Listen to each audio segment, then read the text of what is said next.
Pinagpapaliwanag na mga kababayan ng ating Pangulong BBM. BBM. Si dating Pangulong Maudigs sa pinasok nitong kompromiso. Kinompromiso mga kababayan yung sovereignty ng ating bansa. Kaya sabi ngayon ng ating Pangulong Bongbong Marcos, kailangan na niya ipaliwanag mo to. Wag niya yung mga ata-atake mo personal. Ayaw patulan mga kababayan yung mga personal attacks ni Maudig sa kanya. Sabi ng ating Pangulo sa interview ng mga reporters doon sa Amerika, hindi niya ako pumapatol sa ganyan. Tinawag pa niya mga kababayan na crybaby remarks. Yung mga sinasabi ni dating Pangulong Digong, crybaby daw. Tinawanan lang ng ating Pangulong Bongbong. Sabi diyan, ad hominem attacks have no place in these kinds of very important, very precarious discussions. President Marcos says he does not need to pay attention to former President Rodrigo Duterte's crybaby remarks against him. Ayaw patulan po ng ating Pangulong Bongbong yan. Mga kababayan, yung sabi niya, wala ako anya dyan, di ako pumapatol sa mga ganyan na mga personal attacks. Pakinggan natin yung sinabi niya mga kababayan. Baka maintindihan ninyo dito. Medyo malabo yung audio niya. I don't pay any attention to that. I really don't. That means it's absolutely nothing.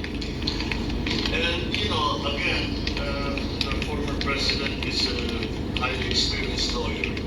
He should know that ad hominem attacks like that really have no place in this kind of very important and very precarious discussions. Sabihin, pangit din. Sige, pangit lang. So, hindi ba? Walang lugar yung mga personal at hominem attacks. Tawagin sa manas. Thank you, sir. Pangitan niyang ganyan. Hindi ako anya pumapatol sa mga ad hominem attacks yung tawag niya. Ibig sabihin ng ad hominem, personal attacks. Kasi mga kababayan, ang unang nagsabi niyan, si Maudigs, crybaby daw, tinawag na crybaby, yung ating Pangulong Bongbong Marcos, doon sa papresko niya sa Davao, dito sa issue ng West Philippine Sea, na lagi na lang daw mga kababayan, yung ating Pangulong Bongbong ay Amerika niya. Sabi ng ating Pangulong Bongbong Marcos, Anya, to be a crybaby, you have to cry. You did see me cry. I don't pay any attention to that. I really don't. That means absolutely nothing to me. Ang dapat niyang gawin mo, magpaliwanag ka. Ano ba itong pinasok mong kompromiso sa China? Willing nga anya ako to sit down with you. Dapat niya linawin mo ito. Ayan po ang news release ng Presidential Communications Office. PBBM says is baffled by PRRD's secret agreement with China. Ipapatawag na niya Mr. Maravillas ng ating matapang na presidente, si Maudigs. Dapat man talaga po. At hindi lang po yung ating Pangulong Bongbong Marcos ang nagpapatawag kay Maudigs. Pati ngayon po sa Senado at sa Kongreso, parehas po ni kung ano yung sinapit. Parehas po ni Pacquiao. Pinapatawag ng Kongreso at ng Senado dahil sa mga pinagagawa nilang kabalbalan. Kabalbalan sa ating bansa. at sa kanilang mga naging biktima. Si Pacquiao ang biniktima po yung mga dati niyang member sa church. Ang mas malala po si Mau Diggs, biniktima yung sambayanang Filipino, pinagkanulo. Ano ba? So sabi dito sa news release ng Presidential Communications Office, President Ferdinand Bongbong Marcos Jr. said he is baffled by the secret agreement reached by his predecessor, former President Rodrigo Duterte, with China, with the Chinese embassy in Manila confirming that an agreement was reached during the Duterte administration over the Ayungin Shoal. Nilaglag na din po ng China si Digong, ibinuko.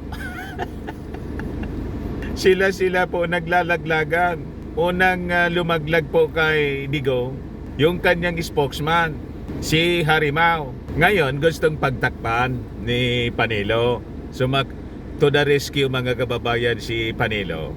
Kaya lang, nang magpa-presscon mga kababayan si Mau Diggs, noong isang gabi, ang purpose niya mga kababayan, mag-deny tungkol sa secret agreement na pinasok niya.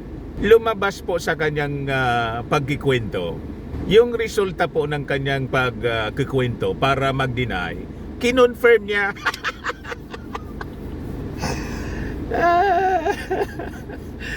Kinonfirm niya lang mga kababayan na talagang pumasok siya sa ganong agreement na walang gagalaw, status ko lang, pabubulukin lang mga kababayan.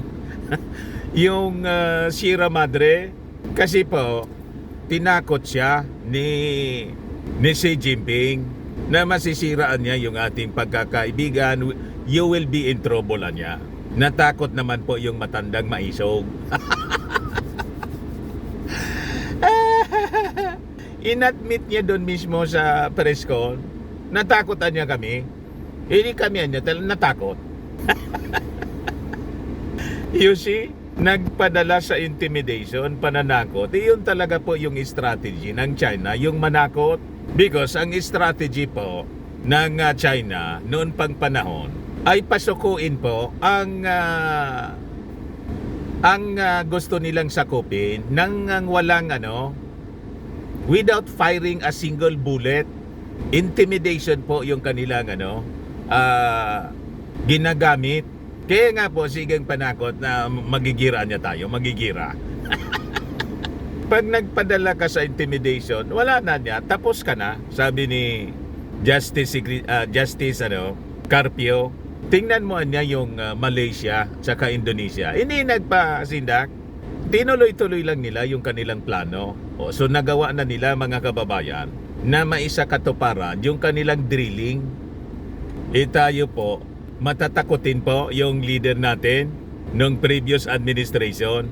Ayan mga kababayan, kinompromiso yung ating bansa. So during the media briefing mga kababayan, media interview doon sa Washington DC, President Marcos said he has 3 questions regarding the gentleman's agreement or secret agreement na sinasabi po.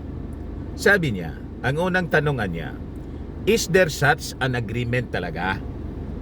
Pangalawaan niya, ano yung laman ng kasunduan? Pangatlo, bakit anya sinikreto nila? Tapos anya Mr. Maravillas, yung matandang maisog na madaling masindak ng leader ng China. Pinapaliwanag po ni President Bongbong. So sabi ng ating Pangulo, nagtataka lang anya ako kung bakit ang dating Pangulong Digong ay isang experienced lawyer anya, pero nagdesisyon siya not to document, record, or announce the agreement. Tama mga kababayan. Yun nga po ang problema talaga kay Mau Diggs. Yung unclose nga po na isang document, legal document, decision na mismo yon favoring our country dito sa issue ng Ayungin Shoal sa West Philippine Sea. Ayaw pong i-recognize, papel lang daw mga kababayan, itapon kung anya yan sa basurahan. May diferensya talaga niya Mr. Maravilla. Saan ka nakakitang abogado Ayaw sa isang legal document po. That is a legal document, iyon pong arbitral ruling na pwede nating panghawakan po. Siya mismo yung nag-reject. Tuwang-tuwa po si Xi Jinping. So bakit niya sikreto yon, sabi ng ating Pangulo. So now, with the confirmation niya of the Chinese embassy, we now know that there was a secret agreement. Now this is the second question that I have, is what is contained in the second agreement? Ano ba niya ang pinangako ng Duterte administration sa China?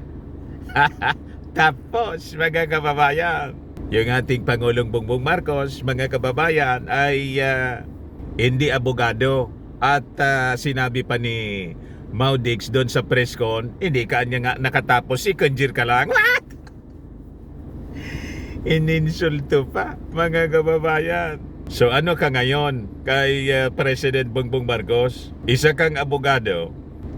Sabi ng ating Pangulo, a very experienced lawyer. Pero nagdesisyon ka niya not to document or record or announce yung agreement. Di ba kinamuti ka ngayon ng ating Pangulong Bongbong Marcos na napakatalino at pero iniinsulto po ninyo. Malayo talaga niya, Mr. Maravillas, pagdating sa IQ. Siya mismo po yung nagsabi kasi na ang grado niya sa law school po 75 ba niya ako? So sabi ng ating Pangulo, send them to me and then we'll sit down. Ipadala mo niya. Ipadala mo. Ano yung pinag-usapan ninyo? Ano yung laman ng sinasabing kasunduan ninyo? Kasi kinonfirm na mismo ng China. Nilaglag si Digong ng China. Kahit magugas kamay pa si Maudix, mga kababayan, yung kausap niya mismo yung nagsabi, we have an agreement with the Duterte administration. Yun mismo yung sinabi ni Mauning. Mag-usap niya tayo, sabi ng ating Pangulong Bongbong Marcos na totoong maisog. Umarap ka sa ating Pangulong Bongbong. Tingnan natin kung sino yung second year. Second year college kalaga niya. Tingnan natin kung uubra yung inyo pong pagiging abogado at maangas. At saka humarap ka din doon sa sa Senate inquiry, pati sa Congress. Ipaliwanag mo ito, Maudix. Send those documents niya to me. And then I'll sit down and discuss it. I'll do my homework for him. Just the way I work. I read all the materials first, so then I am in the conference. I can ask intelligent questions. President Marcos said when asked in a media interview if he is willing to discuss the issue with Duterte. Talagaan niya, Mr. Maravillas, nagpakita na niya ng pangil yung tigre ng norte? Mismo, mga kababayan. So sabi rito sa release ng Presidential Communications Office, so send me the materials personally to me. Wag na sa DOJ, sa DFA, sa akin. You see, mga kababayan, padala niya sa akin. Marami kaming common na kaibigan. Send them to me. Pag-aralan ko, mag-usap kami kung gusto niya. Sabi ng ating Pangulo. The President also disagrees. The President also said he disagrees with the idea of entering into a secret agreement with China that could compromise the country's sovereignty and territorial integrity. Tama po. Yan ang magaling na leader po, mga kababayan. Di po pwede yung mga secret-secret. Kailangan may accountability po. So sabi ng ating Pangulo, any agreement with another sovereign state should be known by the people, by the elected officials, and by the Senate, which ratifies treaties entered into by the government. Kaya po kumbinsido yung dating Senior Chief Justice, hindi Senior Associate Justice pala po, kumbinsido sa stand sa mga ginagawa ngayon ng ating Pangulong Bongbong Marcos, si Carpio. I agree niya with the President sa posisyon niya ngayon. Pero nung election po, anti-Marcos itong si Carpio. Tawag ko nga sa kanya, Karpa. Pero ngayon po, bumaliktad na po si Carpio. Sumusuporta na po dito sa stand ng ating Pangulong Bongbong Marcos. Kumbinsido po siya. Ganon din ang sinasabi po ng ating Pangulong Bongbong Marcos. Yun din ang sinasabi ni Carpio. Hindi pwede niya magdesisyon ang Pangulo lang sa ganitong issue. So, makikita ninyo, abogado versus non-lawyer po. Malayo sa IQ po, sa galing po, sa talino. Kaya yung panginsulto po, hindi na pinatulan. Nang tanongin ng media po, hindi na pinatulan ng ating Pangulong Bongbong. Hindi niya ako pumapatol sa ganyan na mga personal attacks. So sabi ng ating Pangulo, it should be known by the local officials. It should be known by everyone because in that way you are accountable. It's a bad decision. You're accountable. Sabihin nyo, mali yung ginawa ninyo. Di ba? Pagdidiin mga kababayan ng ating Pangulong Bongbong. Ano anya yung tinatago mo? Bakit di nyo sinabi? What are you hiding?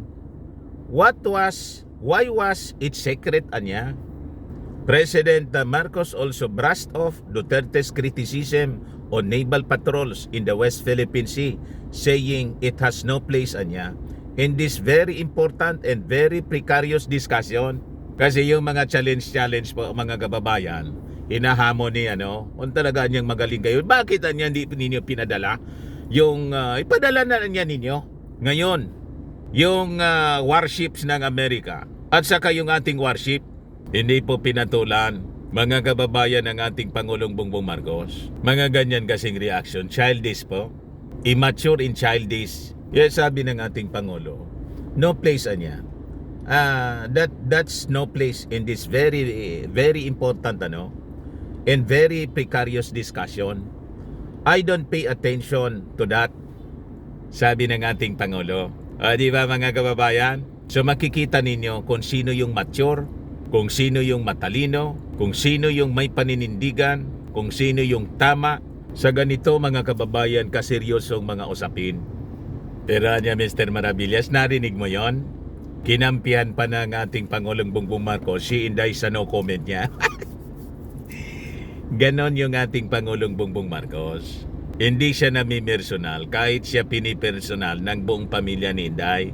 Pero anya Mr. Maravillas, bakit si Inday binigyan ng kahati ng ating Pangulo? Sa basa ko mga kababayan, I think para tumino po si Inday na pag iniwan siya ng ating Pangulo, kailangan magtrabaho siya. Hindi yung nandun siya sa rally na nagsisigawan ng Marcos resign. Pinabantayan siya tuloy mga kababayan ng ating Pangulong Bongbong Marcos kay Lucas Bersamin at kay Conrado Estrella. Binigyan siya ng kahati as caretaker. Pero sabi ng ating Pangulong Bongbong Marcos, BP Sara niya is part of admin's stand versus China on West Philippine Sea. Idinefend pa ng ating Pangulo Marcos, BP Sara is part of admin stand versus China on West Philippine Sea. Para niya Mr. Maravillas, pinagtatakpan lang ng ating Pangulong Bongbong Marcos si Inday. Yun din po ang basa ko. Pero maganda ring ugali ang ganun po, na despite yung mga ginagawa ni Inday po, at alam naman ng Pangulo na si Inday kung saan nakakiling po, pero pinagtatakpan pa rin ng ating Pangulong Bongbong Marcos. Pero alangan naman hindi alam ng ating Pangulo ang pinagagawa ni Inday. Ayaw lang niya siguro mga kababayan na palalain. Sabi ng ating Presidente, but if the Vice President niya had some very serious misgivings about the administration's stance on China, the President believed she would tell him so. Sasabihin niya sa akin kung may mga misgivings siya. So it's not the Vice President's place. To be Vice President is part of the government. Unlike before, pero ngayon talagang kasama sa administrasyon, not only the government's agenda in this administration. Kita ninyo mga kababayan, magaganda pa rin yung mga sinasabi ng ating Pangulong Bongbong Marcos kay Inday. That's not anya the role of the Vice President or the Secretary of Education to talk about China. So, I think we are all in line because I'm very sure that if Inday Sara had some very serious misgivings about what we are doing in terms of foreign policies, she would bring that to me. As of now, Marcos said Duterte has not called his attention for anything. He also said that the Vice President only intends to continue working. And wala naman siyang ang pinag-uusapan nga namin. Sabi niya, basta ako, trabaho lang ako ng trabaho. Sabi niya ganon. That's a good policy niya. So I don't think it's something that we need to be concerned with. So tama yung basa natin mga kababayan. Ako tingin ko po, iniintay na lang ng ating Pangulo na si Inday mismo yung magsabi. Or magdesisyon si Inday siguro, gusto pa man niya magtrabaho. Pag sinabi siguro ni Inday na, Apo BBM, ayaw ko na po. Mas love ko din si Xi Jinping. Kaysa sa inyo, ayun na po ang simula ng paghihiwalay. Pero ngayon, pinagbibigyan pa po mga kababayan ng ating Pangulong Bongbong Marcos para walang masabi pag umiwalay si Inday, di kasalanan niya yon. Di ba mga kababayan? Ayan man lang po ang ating mga balita ngayon. Preskong presko po. Ako po si Dante Maravillas. Bye-bye.